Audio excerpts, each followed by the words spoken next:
All right, good morning, good morning, good morning. What's going on, y'all? How you guys feeling? Good morning, good morning, good morning. We've got a few minutes here before the Jolts job opening news release. I'm going to go ahead and just turn this all down, make sure we're all good as far as this goes. But good morning, guys. Good morning, good morning, good morning.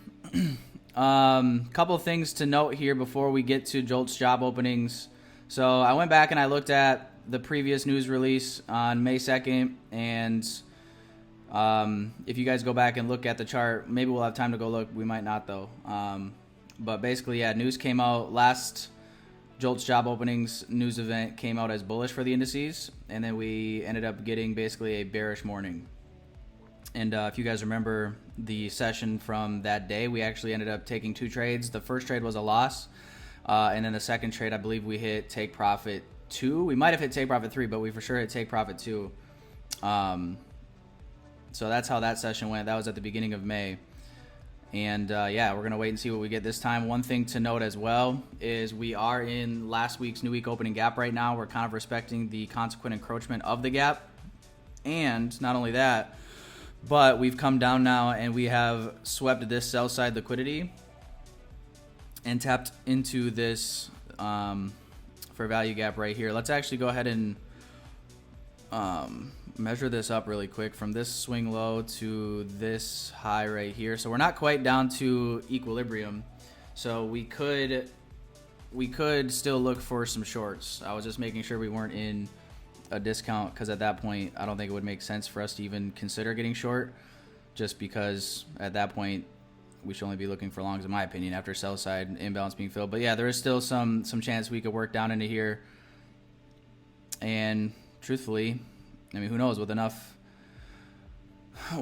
I don't want to use the word momentum, but with enough, yeah, I mean, we could really push through all of these lows. Depends if that's where the draw is headed or not, but we'll wait and see. Let's see what the news release comes out as in 40 seconds.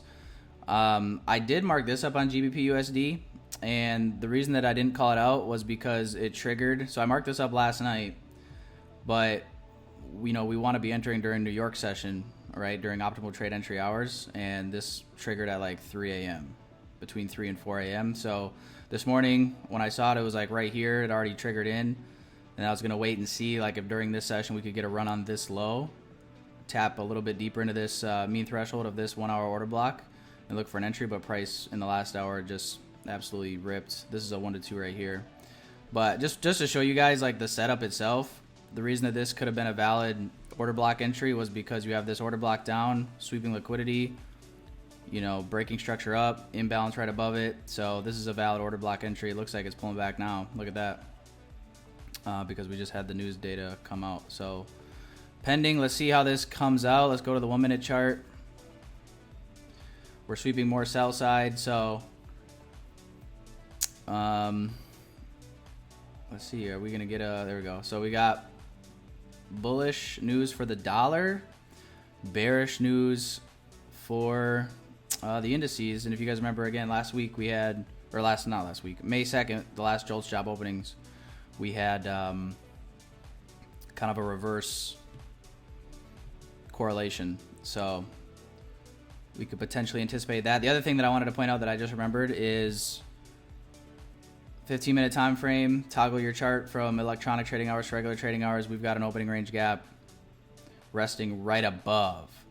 So even if we do want to target lower, I'm not totally opposed to looking to get long up into this gap and then obviously getting out of the position there. But just all things that I'm considering. Obviously, I would say I'm pretty much neutral, because we could still come lower to get to a discount in this range.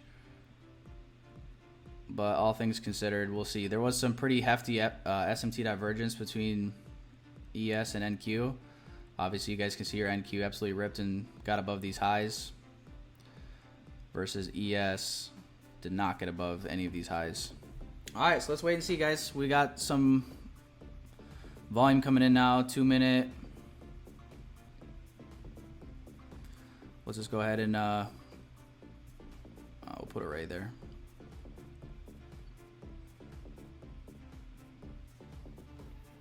But let's jump up here. Let's go to the 15-minute and see if anything is a little bit more clear to me. I mean, yeah, we definitely need to come fill this all back in.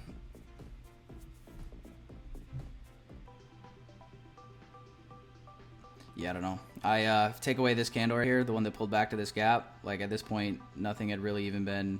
There wasn't really a market structure shift. We just had a run on the sell side liquidity, basically an engulfing bullish candle to the upside, followed by this.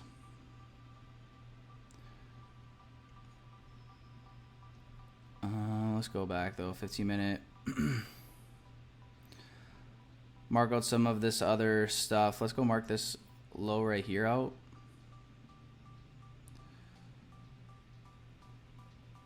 Right there.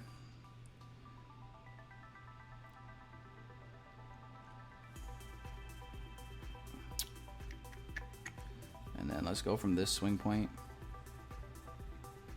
Okay, so yeah, that's good.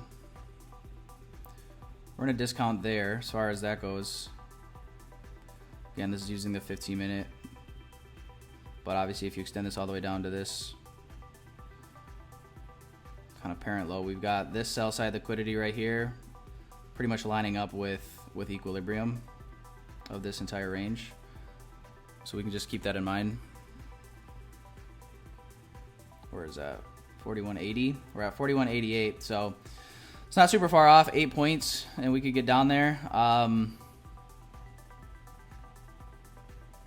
Truthfully, yeah, I just can't really say I was super comfortable getting short in that one little 1 minute gap.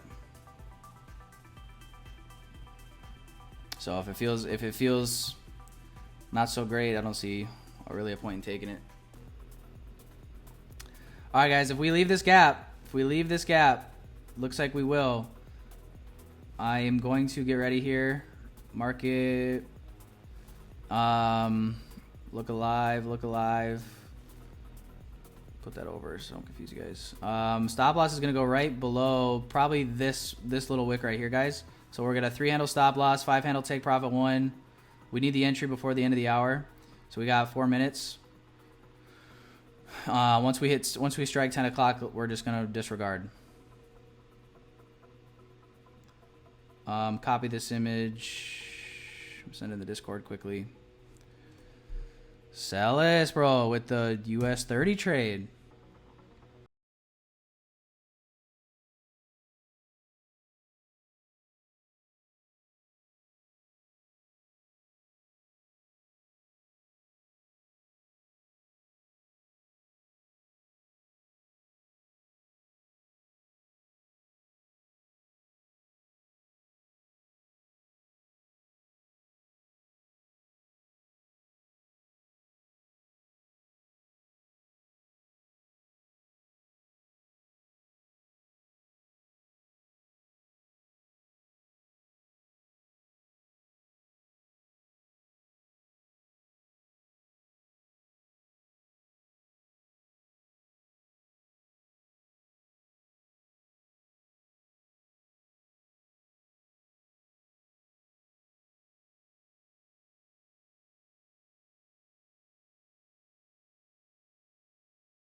But really quickly, just to recap, the reasoning for the trade, we've hit equilibrium on the range that we marked out. We've taken sell side. We're in a 1 hour fair value gap. We've now swept these lows, and now we've seen price displace up. Fair value gap right here. This is the reasoning for the trade. Fair value gap entry. Price came down. We got a better entry here. Tight stop loss, 2 points. Follows our rules within the hour. We took the trade. Oh no, that's not what I want to do. I'm going to delete this line. But we're right at the 10 o'clock hour now. So yeah, only trade of the morning, guys. Either we're going to take a very small loss, 2 points. That's very small. Or we're going to get a super nice trade here. But either way, I probably will focus on PM session. Unless this thing rips and we get like a super nice move, then I'll just say we don't need to trade PM session. But if we only get like a TP1 or a stop loss, then yeah, we're going to trade PM. I think we're going to hit stop loss, to be honest. Based on the way that candle just opened. Nice. Minus 2 points. I just closed everything. I closed everything. All right, guys. I'm moving over to PM session. The silver bullet trade was obviously the sell-off. And this did not work out for now. But I'm done. You son of a... You know what? Bro. All right. I'll keep you guys updated on that. But it is what it is. I'm going to trade for PM session. If you guys need anything, reach out. And I'll see you guys in the Discord later this afternoon. Peace out.